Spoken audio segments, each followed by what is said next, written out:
from Vanderbilt University, and of course the topic is the significance of the 2008 election.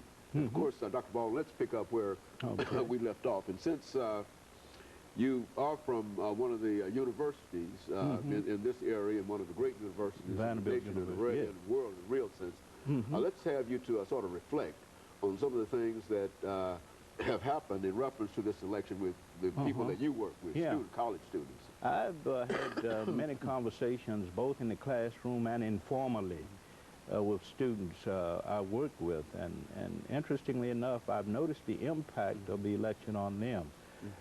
They see it as a call to responsibility, as a call to be more dedicated to what they're doing, what they should be about in terms of their studies, about in terms of their sense of social responsibility and reaching out and in being involved in activities beyond the classroom.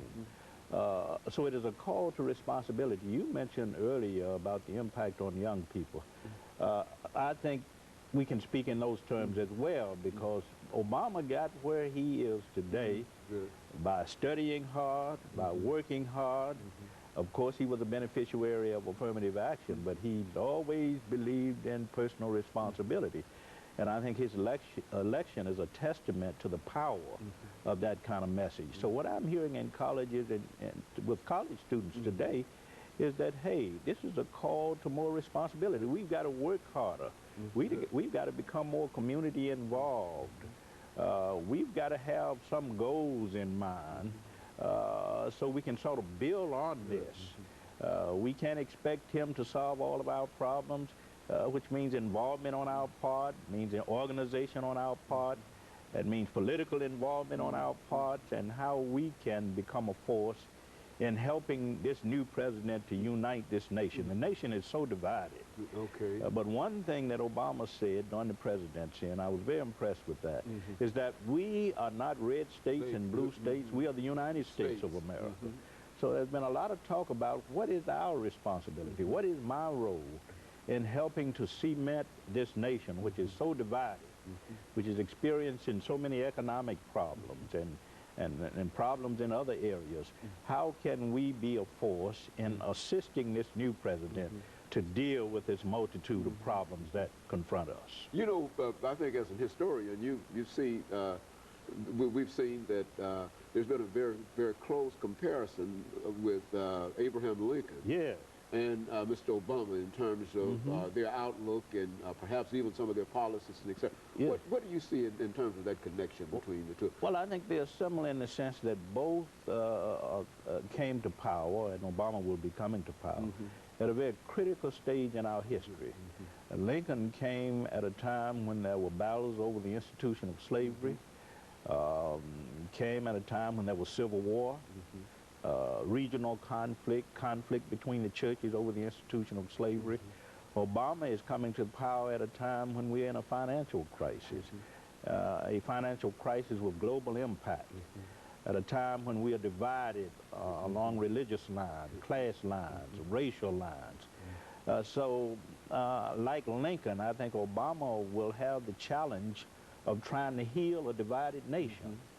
And you know that was Lincoln's challenge, north, south. How do I heal a divided nation and bring us back to this sense of being one union, the United States of America? I think Obama has that same challenge. And the difference, of course, is that here you have a man of color. Who's looked upon not only as a symbol of unity in the United States, but a symbol throughout the world. Because there's a sense in which the whole world is hungry for the kind of leadership that unites, that heals. Because you have war in Afghanistan, you have war in Iraq, you have ethnic cleansing, you have chaos, confusion, terrorism. So I think Obama has a greater opportunity than even perhaps Lincoln did in terms of bringing some healing to a divided world. And not just a divided nation. Good, very good. And I think that's sort of a world kind of view in reference to his election. And I'm almost sure that if there's such a positive point of view in reference to his election, there also ought to be quite a bit of positive things in terms of how people would like to help him Yes. to achieve some of the things that he wishes to achieve. Yes. The only thing that bothers me, I think we've attached this aura of messiahship to him. He has become a sort of messiah in the eyes of people around the world, and that can lend itself to unreasonable expectations. Problems aren't going to be solved simply by him coming into office. It's going to take time, it's going to take a lot of struggle for him to heal this financial crisis, to heal the divisions that exist around the world, and it's going to take a lot of assistance. He's asked for the help of the American people. He's willing to work with the American people. He's willing to work with leaders abroad. So I think he represents hope for the future in terms of healing the great divides that separate us. We live in a world where the Muslim East stands against the Christian West, where Jews are at war with Muslims.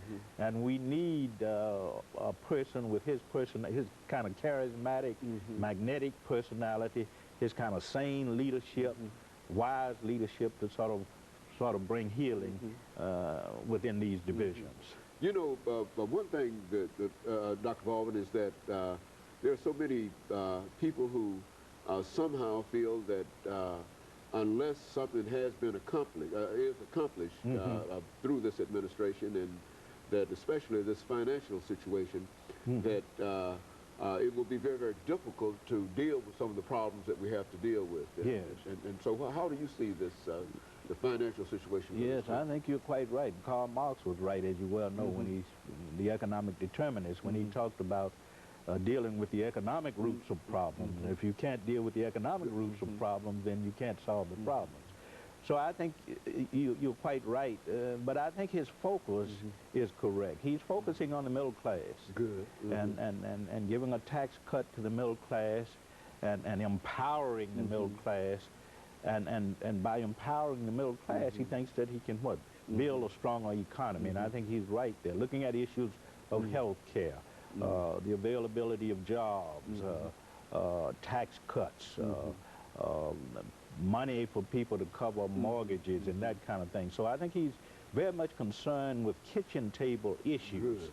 And I think that's the correct route in terms of changing or transforming the economy for the better. Very good. Of course, Dr. Baldwin, let's stop for this second commercial break, after which we'll come back and we'll continue this conversation. And of course, we'll be back with our audience following this very, very short commercial break.